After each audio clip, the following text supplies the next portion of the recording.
പ്രവൃത്തി.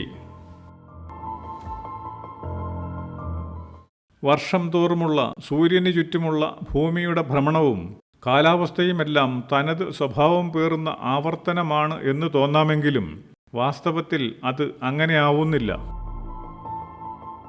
ഭൂമി സൂര്യനു ചുറ്റും എന്ന പോലെ സൂര്യനും അതിൻ്റെ നിയന്ത്രണ കേന്ദ്രത്തിന് ചുറ്റും സഞ്ചരിച്ചുകൊണ്ടിരിക്കുന്നു.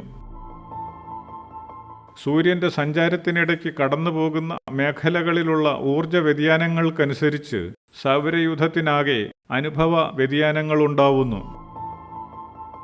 ക്ഷീരപഥ നിശ്ചയത്തിനൊത്ത സൂര്യൻ്റെ സഞ്ചാരത്തിനൊപ്പം നീങ്ങുന്ന ഭൂമിക്ക് ലഭ്യമാവുന്ന സൂക്ഷ്മമായ അനുഭവ വ്യതിയാനങ്ങൾ ഓരോ വർഷവുമുള്ള കാലാവസ്ഥയും മറ്റുമായി ജീവനുകളെ നേരിട്ട് ബാധിക്കുന്ന പ്രതിഭാസങ്ങളെ സ്വാധീനിക്കാതിരിക്കുന്നില്ല.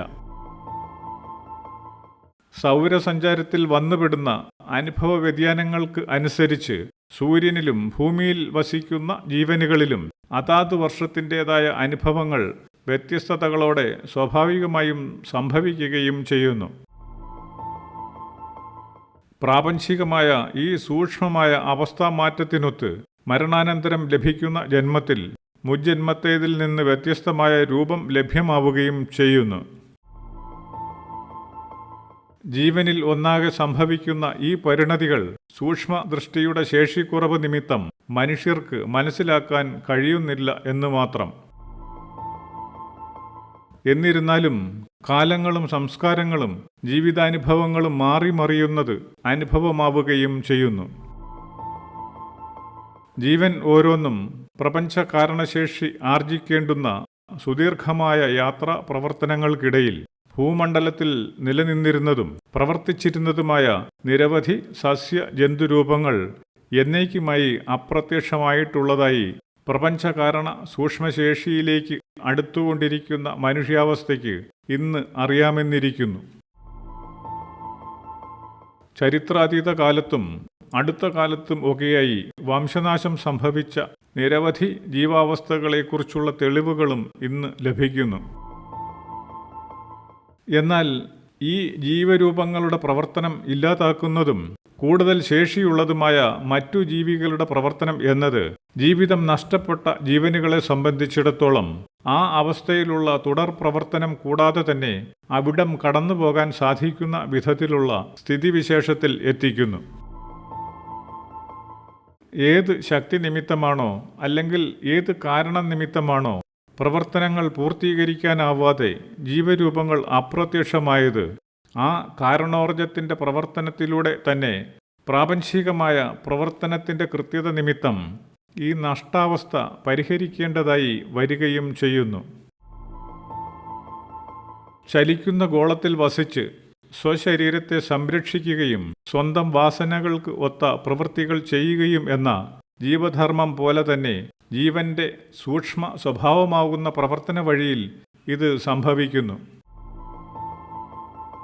ഒരു പ്രത്യേകതരം ജന്തുവർഗം അപ്രത്യക്ഷമാവാൻ കാരണമായ പ്രവർത്തനം മനുഷ്യാവസ്ഥയുടേത് ആകുന്നുവെങ്കിൽ ആ മനുഷ്യശേഷിയുടെ സംഭരിതാവസ്ഥയിൽ നിന്ന് പ്രവൃത്തിയുടെ ഫലം എന്ന നിലയിൽ നഷ്ടപ്പെട്ടുപോയ ജീവന് കർമ്മപൂർത്തീകരണത്തിന് തുല്യമായ നേട്ടത്തിന് അവകാശമുള്ളതായി വരുന്നു. ഇതിനു വേണ്ടത്ര പ്രവർത്തനോർജം മനുഷ്യാവസ്ഥയുടെ സംഭരിത ശേഷിയിൽ നിന്ന് പകർന്നു കൊടുക്കപ്പെടേണ്ടതായി വരികയും ചെയ്യുന്നു. പ്രവർത്തനത്തിന് തുല്യമായ അനുഭവം ലഭിക്കുന്നു എന്ന പ്രാപഞ്ചിക നീതി നിമിത്തം ഇത് സംഭവിക്കുക തന്നെ ചെയ്യുന്നു. മറ്റൊരു ജീവിതം അവസാനിപ്പിച്ച ജീവിക്ക് മരിച്ച ജീവിയേക്കാൾ ഊർജവൈഭവ സംഭരിതാവസ്ഥ കുറഞ്ഞിരിക്കുന്ന പക്ഷം അതിൻ്റെ പ്രവർത്തനത്തിൽ നിന്ന് ശരീരനഷ്ടം നിമിത്തം പ്രവൃത്തി അസാധ്യമായി തീർന്ന ജീവിക്ക് ഊർജം ലഭിക്കാൻ സാധ്യമല്ലാതിരിക്കുന്നു. ജീവോർജമായ അറിവും പ്രവർത്തനശേഷിയും ചിന്താവൈഭവവുമെല്ലാം കൂടുതലുള്ള അവസ്ഥയിൽ നിന്ന് കുറഞ്ഞ അവസ്ഥയിലേക്ക് വന്ന് പ്രവർത്തിക്കേണ്ടതാണ്. മുന്തിയ അവസ്ഥ പ്രാപിച്ച ഒരു ജീവൻ ഏത് കാരണത്താലായിരുന്നാലും താണ നിലയിലുള്ള ഒരു ജീവനാൽ മരണപ്പെടുന്നു എന്ന് വന്നാൽ മുന്തിയ ജീവനുമേൽ താണ ജീവൻ കൈവരിച്ച അത്തരത്തിലുള്ള വിജയത്തെയാണ് കാണാനാവുന്നത്. മുന്തിയ ജീവശേഷിയുടെ പ്രവർത്തനം താണ ജീവൻ മുഖാന്തരം അവസാനിക്കുകയെന്നാൽ മുന്തിയ ശേഷികളായ ജീവൻ വഴി ലഭ്യമാവേണ്ടുന്ന ഫലങ്ങൾ താണ നിലവാരമുള്ള ജീവനുകൾക്ക് ലഭ്യമാകാതെ വരുന്ന ഒരു നഷ്ടം പ്രകൃതിയിൽ സംഭവിക്കുന്നു എന്നാണ്. കർമ്മവഴികൾ താണ്ടാനാവാതെ ലക്ഷ്യം പിഴച്ചു പോകുന്ന നിരവധിയായ ജീവനുകൾ കർമ്മപഥത്തിൽ പൂർത്തീകരണം ഇല്ലാത്തവ ആയിത്തീരുകയും പൂർത്തീകരണത്തിനായി പുനർജന്മത്തിലൂടെ കഠിന പഥങ്ങൾ താണ്ടി പ്രവർത്തിക്കേണ്ടതായി വരികയും ചെയ്യുന്നു. പുതിയൊരു ജന്മം പ്രാപ്തമായി കഠിന പഥങ്ങളിലൂടെ പ്രവർത്തിക്കേണ്ടി വരുന്ന ജീവനുകൾക്ക് താണ ജീവന്റെ സ്വാധീന നിമിത്തമുള്ള ഗുണകരമല്ലാത്ത അനുഭവങ്ങൾ ജീവിതത്തിൽ ഉണ്ടാവുന്നതായും വന്നേക്കാം. ജീവൻ മനുഷ്യാവസ്ഥയിൽ എത്തുന്നതോടെ രൂപമെന്നുള്ള നിലയിൽ പൂർണ്ണമായ പ്രവർത്തനത്തിനും മനനപൂർത്തീകരണത്തിനുമുള്ള സാധ്യതയിലേക്ക് എത്തുന്നു. മനനപൂർത്തീകരണം സാധ്യമാകത്തക്ക വിധം പൂർണ്ണതയുള്ള രൂപമാണ് മനുഷ്യാവസ്ഥ എന്നതുകൊണ്ട് ജീവൻ വീണ്ടും പരിണമിച്ച് മറ്റെന്തെങ്കിലും രൂപം ആയിത്തീരേണ്ട ആവശ്യമില്ലാത്തതും സാധ്യത ഇല്ലാത്തതും ആയി വരുന്നു. മനന പൂർത്തീകരണത്തിനായി മനുഷ്യനുമപ്പുറം ഒരു രൂപപ്രാപ്തി ആവശ്യമായി വരുന്നില്ലാത്തതുകൊണ്ട് തന്നെ ജീവന്റെ പൂർണ്ണരൂപം എന്നത് മനുഷ്യാവസ്ഥ ആയിരിക്കുകയും ചെയ്യുന്നു. പരിണാമത്തിന്റെ വിവിധ ഘട്ടങ്ങളിലെ ആവശ്യങ്ങൾക്കും ശേഷികൾക്കും ഒത്ത പ്രവർത്തനങ്ങളിലൂടെ ജീവനിൽ അനുഭവമായി നിറവാകുന്ന സ്വഭാവവിശേഷങ്ങളും വാസനകളും മനനപൂർത്തീകരണം എന്ന ജ്ഞാനപ്രാപ്തിയിലേക്ക് പരിവർത്തിതമാക്കേണ്ടുന്നതിനായി മനനശേഷി കൊണ്ട് നിയന്ത്രിച്ച് ക്രമീകരിക്കേണ്ടത് മനനശേഷിയുടെ തന്നെ വികാസത്തിനും അതുവഴി കാരണങ്ങൾ തിരിച്ചറിഞ്ഞുള്ള പ്രവർത്തനശേഷി വികാസത്തിനും അനിവാര്യമായി തീരുന്നു. മനുഷ്യനിൽ നിന്ന് വീണ്ടും സംഭവിക്കുന്ന രൂപതരമായ ഒരു പരിണാമം ജീവന് ആവശ്യമില്ലാത്തതുകൊണ്ട് പ്രപഞ്ചത്തെ പൂർണ്ണമായി തന്നെ അറിയുന്നതിനായി മനുഷ്യ മനസ്സിൻ്റെ പ്രവർത്തനത്തിലൂടെ ജീവൻ ലക്ഷ്യം വയ്ക്കുന്നു.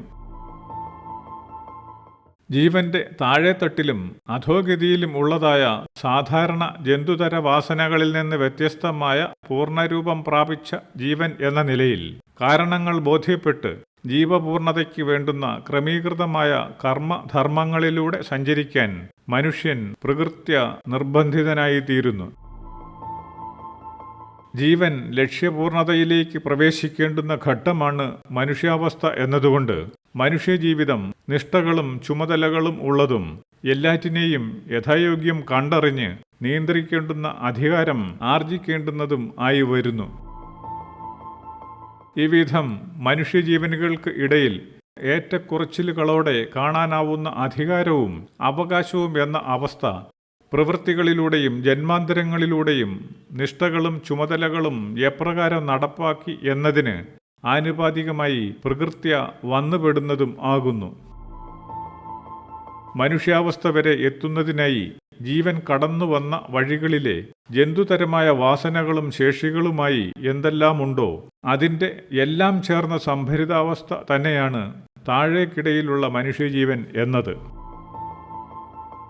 സസ്യങ്ങളും ജന്തുക്കളുമായി പ്രവർത്തിച്ചു വന്ന അനവധിയായ പരിചയത്തിൻ്റേതും അറിവിൻ്റേതുമായ ശേഷിയും സ്വഭാവങ്ങളും ചേർന്നതാണ് മനുഷ്യനെങ്കിലും ജീവന്റെ സൂക്ഷ്മ സഞ്ചാര മാധ്യമമായ മനസ്സിനെ യഥായോഗ്യം നിയന്ത്രിച്ചു നിർത്തി ഊർജത്തിൻ്റെ പ്രാകൃത ഗുണങ്ങളുടെ സംഭരിതാവസ്ഥയെ പരിവർത്തനം ചെയ്ത് മറ്റൊന്നാക്കാനുള്ള ശ്രമം ജീവന്റെ മനുഷ്യാരംഭത്തോടെയാണ് തുടങ്ങുന്നത്. ജീവനിൽ നിറഞ്ഞിരിക്കുന്ന വന്യമായ ഊർജത്തെ ജ്ഞാനതരമായി പരിവർത്തിതമാക്കുന്ന ഈ അനുഭവം എന്നത് മനുഷ്യാവസ്ഥയുടെ ബോധപൂർവമായ പ്രവൃത്തി എന്നതിനേക്കാൾ ഒന്നൊന്നായി ജീവനിലേക്ക് കടന്നുവരുന്ന പ്രപഞ്ചത്തിൻ്റെ സൂക്ഷ്മ ജ്ഞാനോർജം ജീവനിൽ സംഭവിപ്പിക്കുന്ന മാറ്റം എന്നേ കാണാനാവുകയുള്ളൂ. മനുഷ്യൻ ധർമ്മത്തിൻ്റെ യോഗ്യത അയോഗ്യതകളെ വിവേചിക്കാനാവുന്ന അവസ്ഥ പ്രാപിക്കുന്നുവെങ്കിൽ ജന്തുശരീരങ്ങളിൽ വസിച്ച് പ്രവർത്തിക്കാൻ മാത്രമാവുന്ന ജീവൻ മനനശേഷിയുടെ കുറവ് നിമിത്തം ധർമ്മത്തിൻ്റെ യോഗ്യതായോഗ്യതകളെ വിവേചിക്കാൻ പ്രാപ്തമാവുന്നില്ല എന്ന് പറയാം. എങ്കിലും പ്രവർത്തന വഴിയിൽ ജന്തുവെന്ന അവസ്ഥയിലുള്ള ജീവനുകളും അവയുടേതായ കർത്തവ്യങ്ങൾ അല്പമായെങ്കിലും നടപ്പാക്കുക തന്നെ ചെയ്യുന്നു.